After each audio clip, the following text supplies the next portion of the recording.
Chapter 1. Elizabeth Holmes had a competitive spirit from childhood. Elizabeth Ann Holmes knew she wanted to be a successful entrepreneur. At age 7, she designed a time machine and filled up a notebook with engineering drawings.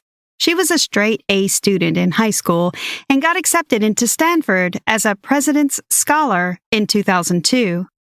Holmes lobbied her way into assisting in Channing Robertson's research lab. Robertson was the face of Stanford's chemical engineering department at the time. She dropped out of Stanford after returning from a summer internship at the Genome Institute of Singapore. She had spent the summer testing patient specimens obtained with old low-tech methods like syringe and nasal swabs. Holmes wrote a patent application for an arm patch that would simultaneously diagnose medical conditions and treat them. She was determined that she could draw from her experiences in Robertson's classes and her internship. She recruited Shaunak Roy, Robertson's PhD student, as her first employee upon launch of the company. Ambition is good, provided it does not jeopardize the lives of others. Holmes started off operations in Burlingame in California, but later moved to an industrial zone in Menlo Park. She leveraged on her family connections and convinced Tim Draper, a former neighbor, to invest $1 million in her firm. Like her idol, Steve Jobs, she emitted a reality distortion field that forced people to momentarily suspend disbelief. John Carreyrou. By the end of 2004, Holmes had raised $6 million from investors. After 18 months on the job, Shaunak began to feel they were making progress. The company had launched their first prototype, Theranos 1.0, grown by 23 more staff, and had been listed by the technology magazine Red Herring as the hottest startup in the Valley. This summary explains how a company that was on the rise sank to the bottom, the pitfalls of leadership, and how truth-telling can be a lifesaver in everything we do. Did you know? Asia was ravaged by the spread of severe acute respiratory syndrome, SARS, in 2003.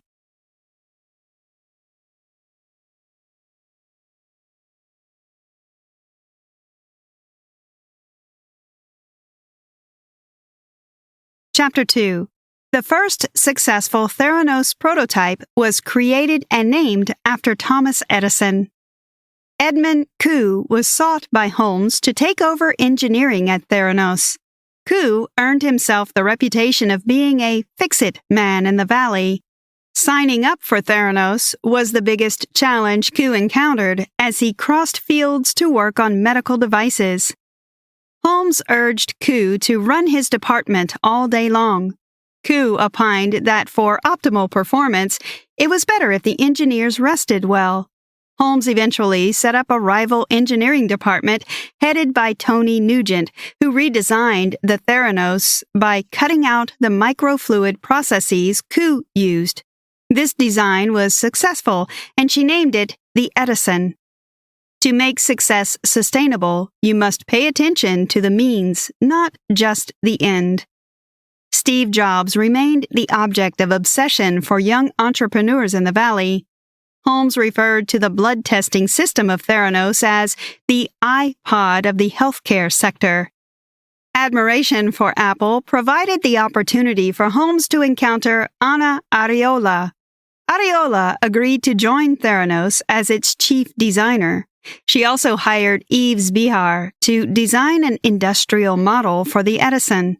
After a while, Arriola realized that Theranos was still far from completing its blood testing device. Arriola reached out to Avi Tevanian, a shareholder at Theranos. Tevanian saw that all revenue projections were not realistic. He decided to challenge the chairman, Don Lucas. Research proved to Tevanian that things were wrong, and he eventually left Theranos.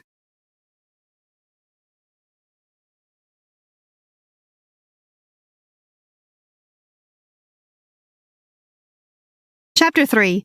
Elizabeth Holmes was fired as CEO, but sought re-election and fired those responsible for her previous firing.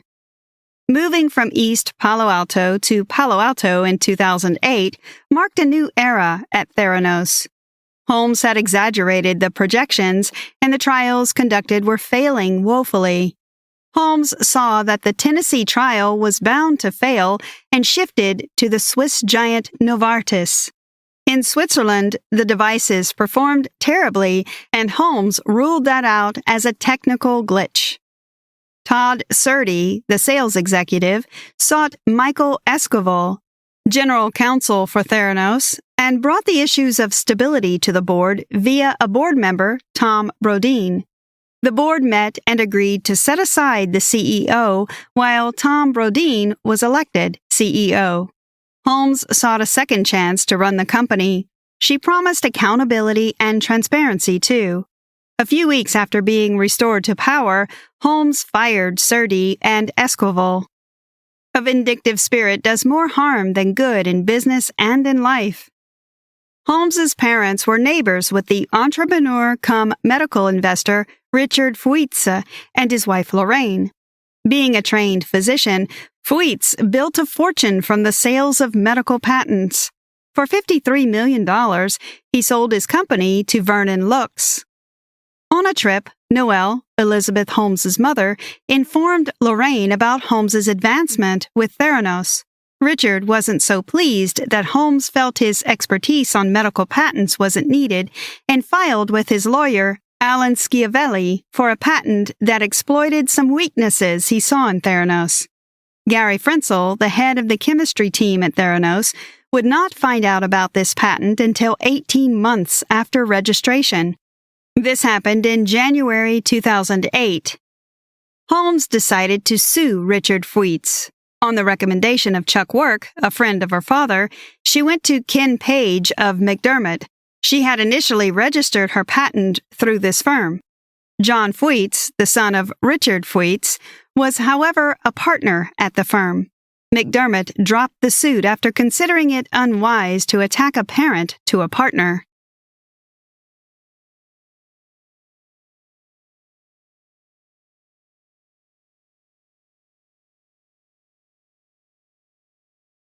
Chapter 4. Ramesh Balwani became the Indian general who turned up the heat at Theranos. Chelsea Burkett had been close friends with Holmes since they met at Stanford. They went to parties together and kept in touch after Holmes dropped out.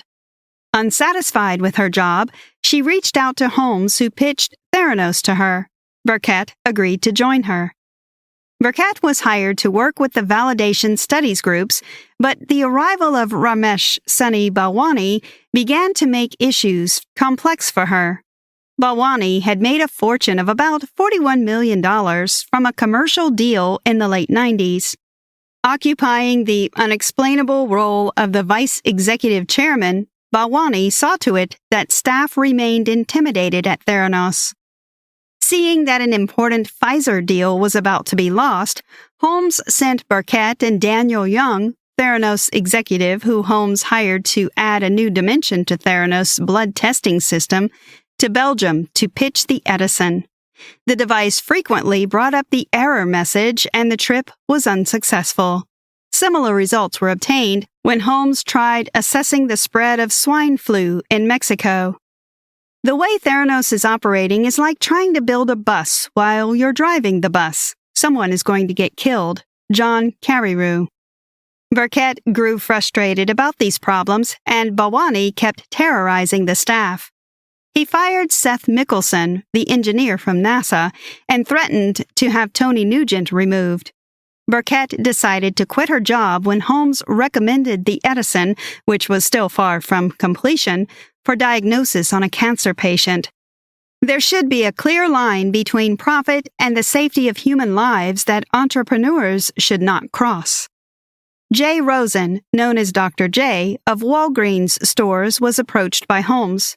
Thrilled by the Edison, other Walgreens executives, Kevin Hunter, Jim Sundberg, and Renette Vandenhoof, met with Theranos and pledged to invest in the firm. Both parties also agreed that tests were to be carried out on the Edison. Suspicious of the unwillingness to release blood test results, Hunter inquired from Dr. J and also discovered that Johns Hopkins hadn't certified the Edison as Theranos claimed, and the amount of blood samples their cartridges could test was falsified.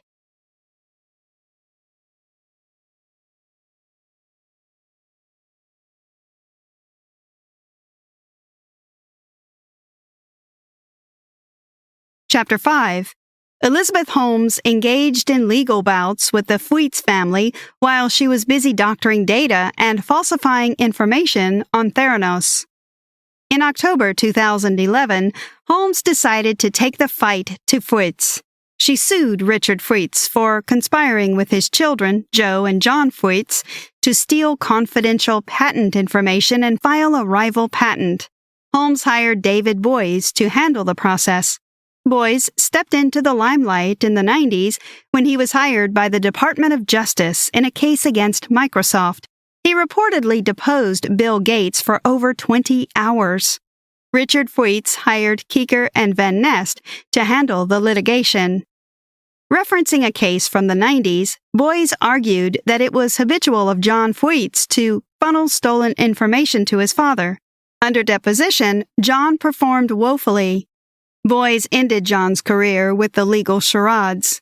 Searching for clues to help his case, Richard Fuites came across a scientist, Ian Gibbons, but Boies didn't allow Fuites to reach out to him. Pay attention to the character of the people you do business with, because it can make or mar your career and life. It was time to design the Theranos website. This project featured people of different ages, work groups, and races. This was to convey the message, everyone is welcome. Theranos claimed that they could run over 800 tests on a sample of blood, and their testing methods were more accurate than traditional methods. In order to prevent a liability suit for misleading advertisement, Chiat Day, a division of TBWA worldwide, asked for a non-disclosure to be put on the website. Seeing that she wasn't going to get away easily with the exaggerated description of the device, Holmes agreed to modify the content of her website 2 days before its launch in April 2013.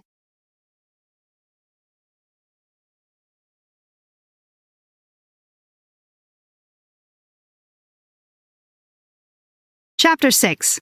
Elizabeth Holmes hoodwinked her way into getting more money from investors and increased her worth to $5 billion. A couple of weeks before the launch, Alan Beam was hired to replace Arnold Gelb, who used to run the lab at Theranos but left in April 2012. Bhawani kept employing incompetent Indians who were ready to dance to his tune. Holmes ignored repeated warnings about the uselessness of the product because she was only interested in the results. The commercial launch of Theranos coincided with the day Holmes's name featured in the Wall Street Journal. Pulitzer Prize winner Joseph Rego wrote this piece as former Secretary of State George Shultz had recommended him for the job. Rego wasn't aware that Holmes wanted to use Walgreens' launch and his accompanying article as public validation of her success. This would kickstart another round of fundraising. Holmes reached out to venture capitalist Donald A. Lucas, son of Donald L. Lucas. She agreed to sell to him at a discounted rate. Another investor, Mike Barsanti, wasn't interested until he heard that the chips were already being used in Iraq. Mike pulled out $790,000 to invest in Theranos. With an inflated revenue projection, Holmes finally got the club of James Christopher, Brian Grossman, George Shultz, and other government officials to commit to Theranos.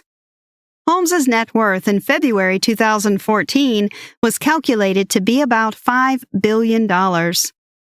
After an internship at Theranos, Tyler Schultz, grandson of George Schultz, changed fields from engineering to biology. He had just resumed when things began to go awry in 2013. He was disappointed when he saw the Edison. Tyler met Erica Chung shortly after he started working at Theranos. They were both on the immunoassays team till November 2013, when Chung was transferred to a clinic in Normandy. At Normandy, Theranos conducted tests on the Edison. Soon, Chung discovered that the device produced varying results and failed repeatedly. Balwani, however, compelled the device to be used for testing nonetheless. In early 2014, Tyler joined Chung and observed the same pattern of failure with the Edison. After reaching out to Holmes, he got referred to Daniel Young. Weeks passed and Tyler didn't get the answers he desired. After a brutal email exchange with Balwani, Tyler decided to quit his job. According to his grandfather, he was in the wrong. Chung also resigned from Theranos the following day.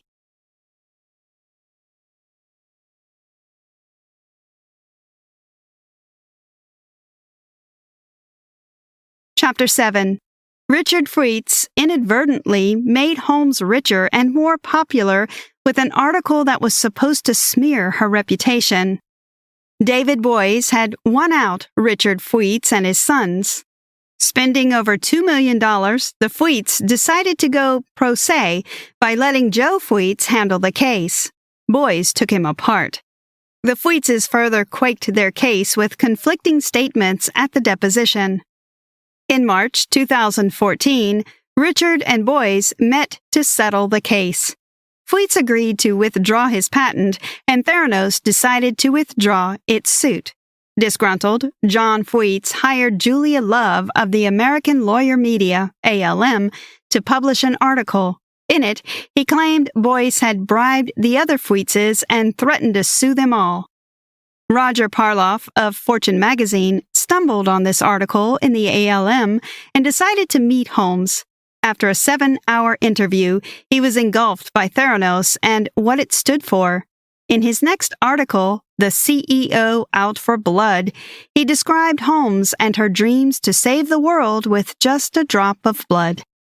This commenced a grand entry to stardom for Holmes. Interested in Theranos, Forbes and other big names in journalism came and saw. Everyone wanted to know the company valued at $9 billion. Barack Obama made Holmes an ambassador, and Theranos had to upgrade her security detail. When you build your life on a lie, you will come tumbling down no matter how high you rise.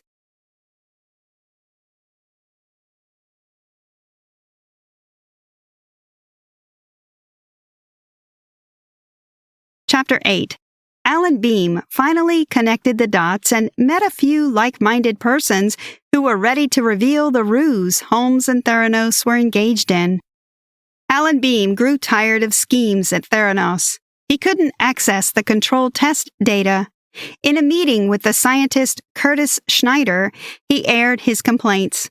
Beam began moving mails he had shared with Balwani and Young to his private Gmail account. In December 2014, Beam decided to resign. Balwani found the mails and compelled him to delete them after he signed an affidavit. Refusing to delete the mails, Theranos threatened to sue him. On the counsel of his lawyer, Beam decided to delete the 175 emails. Adam Clapper, a pathologist in Columbia, was certain tiny drops of blood couldn't suffice as Theranos made the world believe. Research also revealed there was no study to prove Theranos' claims. When Beam met with Clapper, Richard Fuitz, Joe Fuitz, and some others, he told them about the things Theranos did that betrayed the Hippocratic Oath. Beam forwarded his findings on Theranos to John Carreyrou at the Wall Street Journal in February 2015. Carreyrou spoke with Beam on the 26th of February 2015, and Beam listed different employees that left the firm for similar reasons. Many weren't willing to break confidentiality, but Tyler Schultz, Erica Chung, and some made contact later. It may take a while, but truth always catches up and exposes a lie. About Theranos, Beam said it wasn't using its technology in some clinics, but used Siemens. Several doctors who had used the Edison said it constantly failed. With no idea of how powerful the opponent was, Carreyrou summed up these findings and set out to publish a story.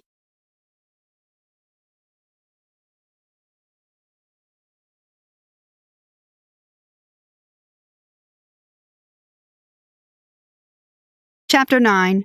Theranos sent threatening mails trying to silence any attempt at revealing its trade secrets. Tyler Schultz soon came under heavy fire from Theranos. He was sued for releasing confidential information about Theranos to Carreyrou.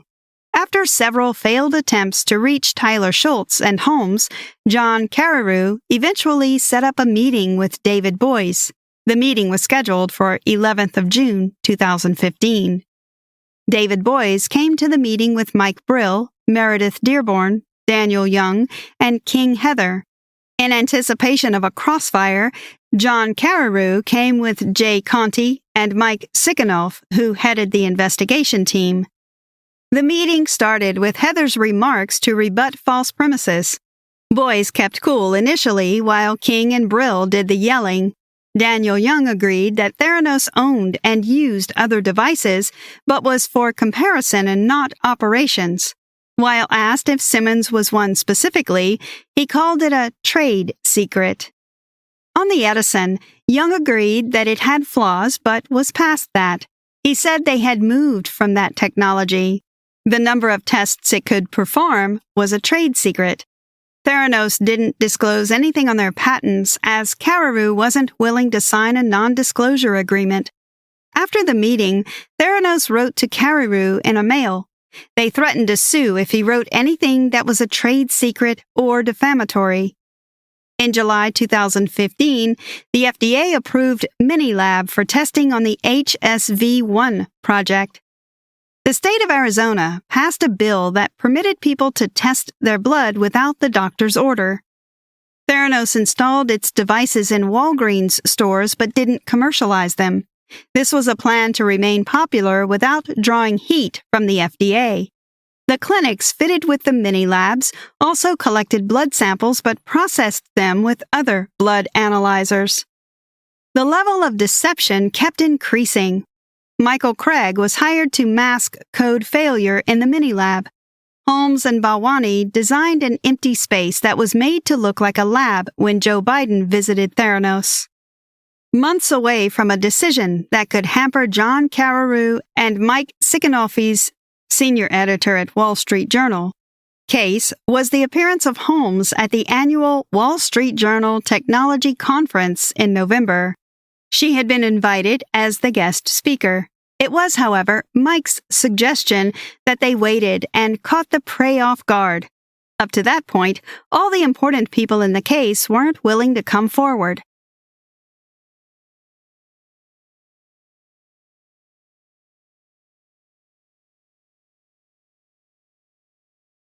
Chapter 10.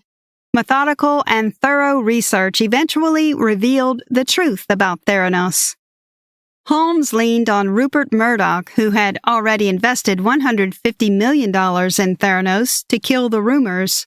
Rupert Murdoch was a shareholder at the Fox Broadcasting Network. Theranos decided to meet with the editor-in-chief, Jerry Baker. Baker insisted that Mike Sikanoff, John Carreyrou, and Neil Lipschultz were present at the meeting. In the meeting, Boies admitted some tests weren't run on the company's proprietary device, negating what Young said. An internal exhibition was organized for Carreyrou. Figuring it would delay by weeks, Carreyrou moved for publication.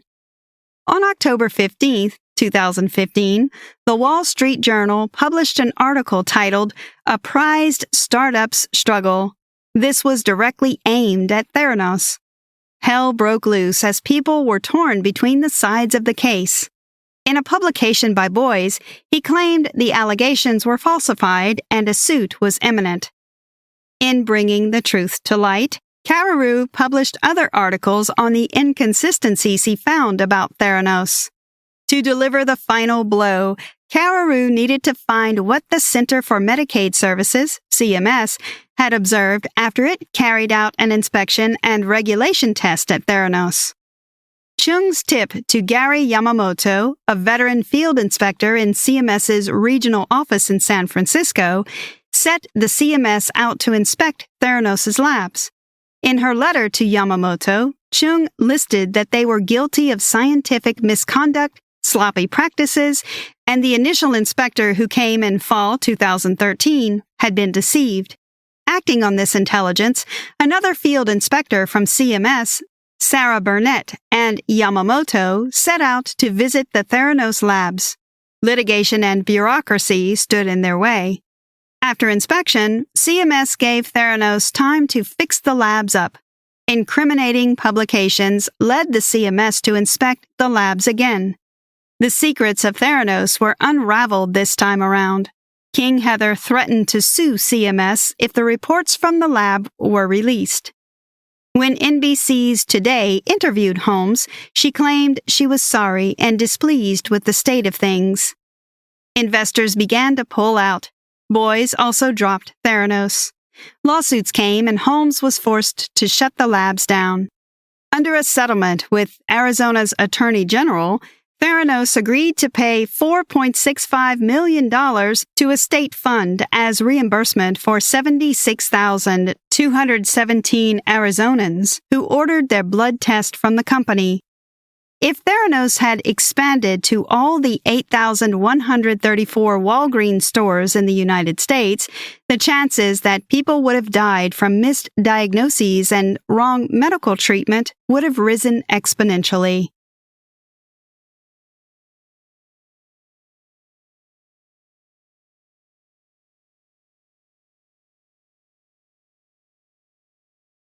Conclusion. Bad Blood tells a riveting but true story of how a lady with an ambition to transform the medical world by cutting down the time it took to run blood tests got herself involved in an elaborate scam. She lied to investors and got them to put their money in a project that never delivered on its promise. She eluded discovery until a few bold people saved the world from the crises of missed diagnoses. While ambition is good, it should not come at the expense of other people's lives and careers. We need to learn to be human first in all things. Holmes allowed her hunger for fame and fortune to cloud her judgment. She surrounded herself with sycophants and threatened anyone that dared to tell her the truth. Budding entrepreneurs must learn from her mistakes. It is important to have people that challenge you and hold you accountable at all times. That way, you will not drift into destruction. Be kind to people on your way up and do not underrate anyone.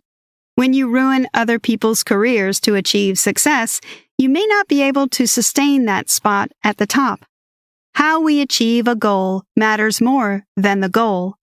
Athletes have lost medals because they cheated their way to glory. CEOs have gone to jail because they broke the rules repeatedly. Try this. It takes courage to expose fraud, especially when billions of dollars are at stake. However, a person who has a good value system will have little difficulty making the decision to get to the truth. What are your values? Take some time to write down the character traits that are most important to you, irrespective of what you do or where you are.